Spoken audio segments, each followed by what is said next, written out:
Dog Satish ಅವರು big boss season 12ಕ್ಕೆ 3ನೇ contestant ಆಗಿ ಎಂಟ್ರಿ ಕೊಟ್ಟಿದ್ದಾರೆ.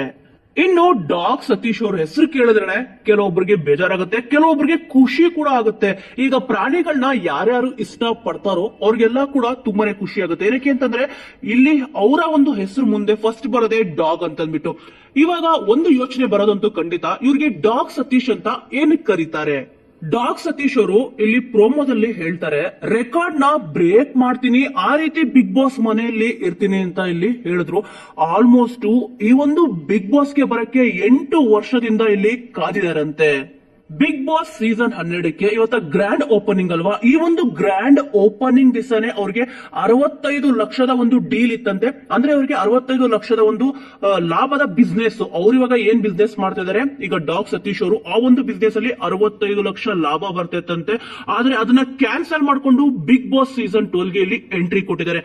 ಆಲ್ಮೋಸ್ಟ್ ಎಲ್ಲರಿಗೂ ಶಾಕ್ ಆಗುತ್ತೆ, ಇಷ್ಟೊಂದು ಲಕ್ಷ ಮತ್ತೆ ಕೋಟಿ ದುಡಿಯೋರು ಇಲ್ಲಿ ಏನಕ್ಕೆ ಬಿಗ್ ಬಾಸ್ಗೆ ಬರ್ತಾರೆ ಅಂತ ಬಿಟ್ಟು. ಇದನ್ನೇ ಇಲ್ಲಿ ನಮ್ಮ ಅಭಿನಯ ಚಕ್ರವರ್ತಿ ಕಿಚ್ಚ ಸುದೀಪ್ ಅವರು ಕೇಳ್ತಾರೆ, ಅಲ್ಲ ಸರ್ ಮತ್ತೆ ಯಾಕೆ ಈ ಶೋಗ್ ಬಂದ್ರಿ ಅಂತ ಅಂದ್ರೆ, ನಾವಿಲ್ಲಿ ಕೊಡೋದೇ 50 ಲಕ್ಷ ಅಲ್ವಾ ಅಂತಂದ್ರೆ, ಈ ಒಂದು ಬಿಗ್ ಬಾಸ್ ಶೋ ಬರಕ್ಕೆ ನಾನು 25 ಲಕ್ಷದ ರೂಪಾಯಿ ಕಾಸ್ಟ್ಯೂಮ್ ಪರ್ಚೇಸ್ ಮಾಡಿದೀನಿ ಅಂತ ಹೇಳಿದ್ರು. ನೋಡಿದ್ರ ವೀಕ್ಷಕರೇ, ಈ ಒಂದು 25 ಲಕ್ಷ ಅಮೌಂಟ್ ನಿಜವಾಗ್ಲೂ ಮಿಡಿಲ್ ಕ್ಲಾಸ್ ಫ್ಯಾಮಿಲಿ ಅವ್ರಿಗಂತೂ ಸಿಕ್ಕಾಪಟ್ಟೆ ದೊಡ್ಡ ಅಮೌಂಟ್ ಅಂತಾನೆ ಹೇಳ್ಬೋದು. ಅದರಲ್ಲೂ ಕೂಡ 65 ಲಕ್ಷದ ಡೀಲು. ಬೈ ಚಾನ್ಸ್ ಆಗಿ ನಾವು ನೀವೇನಾದ್ರೂ ಇದ್ದಿದ್ರೆ ಈಗ ನಮಗ್ ಬಿಗ್ ಬಾಸ್ ಬೇಡಪ್ಪ, ಯಾಕಂದ್ರೆ ಗೆದ್ರೆ ಬರೋದೇ 50 ಲಕ್ಷ, ಅದರಲ್ಲೂ ಟ್ಯಾಕ್ಸ್ ಕಟ್ ಆಗಿ ಬಂದ್ರೆ ಒಂದು 35 ಲಕ್ಷ ಬರುತ್ತೆ, ಯಾಕಪ್ಪ ಹೋಗ್ಬೇಕು ಅಂತ ಅಂದ್ಬಿಟ್ಟು ಬಿಗ್ ಬಾಸ್ಗೆ ಹೋಗೋದನ್ನ ಕ್ಯಾನ್ಸಲ್ ಮಾಡ್ಕೊಂತಿದ್ರಿ. ಆದ್ರೆ ಈ ವ್ಯಕ್ತಿ 65 ಲಕ್ಷದ ಡೀಲ್ ನ ಕ್ಯಾನ್ಸಲ್ ಮಾಡ್ಬಿಟ್ಟು ಅದಕ್ಕಿಂತ ಹೆಚ್ಚು ನನಗೆ ಬಿಗ್ ಬಾಸ್ ಅಂತ ಅಂದ್ಬಿಟ್ಟು ಬಿಗ್ ಬಾಸ್ ಮನೆಗೆ ಕಾಲಿಟ್ಟಿದ್ದಾರೆ. ಫಸ್ಟ್ ಗೆ ಇಲ್ಲಿ ಇವರು 10ನೇ ಕ್ಲಾಸ್ ಇದ್ದಾಗೇನೆ ಇಲ್ಲಿ 10,000 ರೂಪಾಯಿನ ಪರ್ ಡೇ ಇಲ್ಲಿ ದುಡಿತಾ ಇದ್ರಂತೆ. ಆಲ್ಮೋಸ್ಟ್ ಡಾಗ್ ಇಂದ ಇಷ್ಟೊಂದು ಹಣನ ಸಂಪಾದನೆ ಮಾಡಬಹುದಾ ಅಂತ ಅಂದ್ಬಿಟ್ಟು ಇವರು ಮಾತಾಡಿದ ಮಾತುಗಳಿಂದ ಇಲ್ಲಿ ಗೊತ್ತಾಯ್ತು. ಆಲ್ಮೋಸ್ಟ್ 100 ಕೋಟಿ ರೂಪಾಯಿ ಬೆಲೆ ಬಾಳುತ್ತಲ್ಲ ಆ ಒಂದು ನಾಯಿ ಇವಾಗ ಅವ್ರ ಹತ್ರ ಇದೆಯಂತೆ. ಆಲ್ಮೋಸ್ಟ್ 100 CR ಅಂತಂದ್ರೆ ಸಿಕ್ಕಾಪಟ್ಟೆ ಒಂದು ದೊಡ್ಡ ಅಮೌಂಟೇ.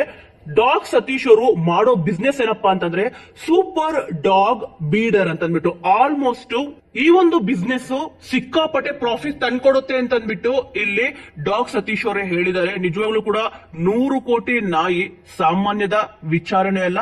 ಇಲ್ಲಿ ಕಿಚ್ಚ ಸುದೀಪ್ ಅವರು ಡೈರೆಕ್ಟ್ ಆಗಿ ಇಲ್ಲಿ ಕೇಳಿದ್ರು, ಇಲ್ಲಿ ನೀವು ಡಾಗ್ ನ ನೋಡ್ಬಿಟ್ಟು ಅಮೌಂಟ್ ಫಿಕ್ಸ್ ಮಾಡ್ತೀರಾ ಅಂತ ಕೇಳಿದ್ರೆ ಇಲ್ಲಿ ಅವ್ರು ಏನಪ್ಪಾ ಹೇಳೋದು ಅಂತಂದ್ರೆ, ಇಲ್ಲಿ ನಾಯಿಗೆ ಬೆಲೆ ಅಲ್ಲ, ನಾಯಿ ತಗೊಂತಾರಲ್ಲ ಅವ್ರಿಗೆ ಬೆಲೆ ಅಂತ ಅಂದ್ಬಿಟ್ಟು. ಆಲ್ಮೋಸ್ಟ್ ಸ್ವಲ್ಪ ಕನ್ಫ್ಯೂಸ್ ಆಗುತ್ತೆ. ಏನಂತಂದ್ರೆ ನಾಯಿಗೆ ಬೆಲೆ ಇಲ್ಲ ಅಂತಂದ್ರೆ ಏನಕ್ಕಷ್ಟು ದುಡ್ಡು ಕೊಟ್ಬಿಟ್ಟು ತಗೊಳ್ಬೇಕು ಅಂತಂದ್ಬಿಟ್ಟು. ಇಲ್ಲಿ ಅವರು ನಾಯಿನ ಕೊಂಡ್ಕೊಳ್ಳೋಕೆ ಬರ್ತಾರಲ್ಲ, ಅವ್ರನ್ನ ನೋಡಿ ಅವ್ರು ಬರ್ತಾರಲ್ಲ ಕಾರು, ಮತ್ತೆ ಅವರು ಯಾವ ರೀತಿ ಇದಾರೆ ಅಂತ ನೋಡ್ಬಿಟ್ಟು ಒಂದು ನಾಯಿ ಸುಮಾರು ಒಂದು 50,000 ಅಂತ ಅನ್ಕೊಳ್ಳಿ, ಆ ಒಂದು ವ್ಯಕ್ತಿ ನೋಡ್ಬಿಟ್ಟು ಇಲ್ಲಿ ಆ ಒಂದು ನಾಯಿ ಪ್ರೈಸ್ ನ ಅಂದ್ರೆ ಡಾಗ್ ಪ್ರೈಸ್ ನ ಇಲ್ಲಿ ಫಿಕ್ಸ್ ಮಾಡ್ತಾರಂತೆ. ಅದಕ್ಕೆ ಇಲ್ಲಿ ಹೇಳಿದ್ರು ಇದೊಂದು ಫ್ರಾಡ್ ಬಿಸ್ನೆಸ್ ಅಲ್ವಾ ಅಂತ ಅಂದ್ಬಿಟ್ಟು ಇಲ್ಲಿ ಕಿಚ್ಚ ಸುದೀಪ್ ಅವರು ತಮಾಷೆ ಕೂಡ ಮಾಡಿದ್ರು.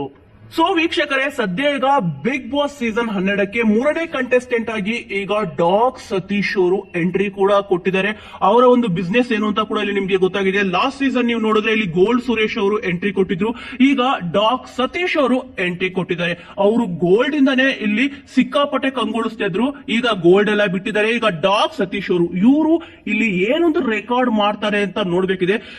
ಈ ಕಂಟೆಸ್ಟೆಂಟ್ ಬಗ್ಗೆ ನಿಮ್ಗೆ ಏನ್ ಅನ್ಸುತ್ತೆ? ಇವ್ರು ಬಂದಿದ್ದು ನಿಮ್ಗೆ ಇಷ್ಟ ಆಯ್ತಾ, ಕಷ್ಟ ಆಯ್ತಾ? ಇವ್ರ ಬದಲು ಬೇರೆ ಯಾರಿಗಾದ್ರೂ ಚಾನ್ಸ್ ಕೊಡ್ಬೇಕಿತ್ತ ಅನ್ನೋದ್ರ ಬಗ್ಗೆ ನಿಮ್ಮ ಒಂದು ಅನಿಸಿಕೆ ಅಭಿಪ್ರಾಯ ಏನಿದೆ ಅನ್ನೋದನ್ನ ಮಿಸ್ ಮಾಡದೆ ಕಮೆಂಟ್ ಮೂಲಕ ತಿಳಿಸಿ. ಮುಂದಿನ ವಿಡಿಯೋದೊಂದಿಗೆ ಮತ್ತೆ ಸಿಗೋಣ.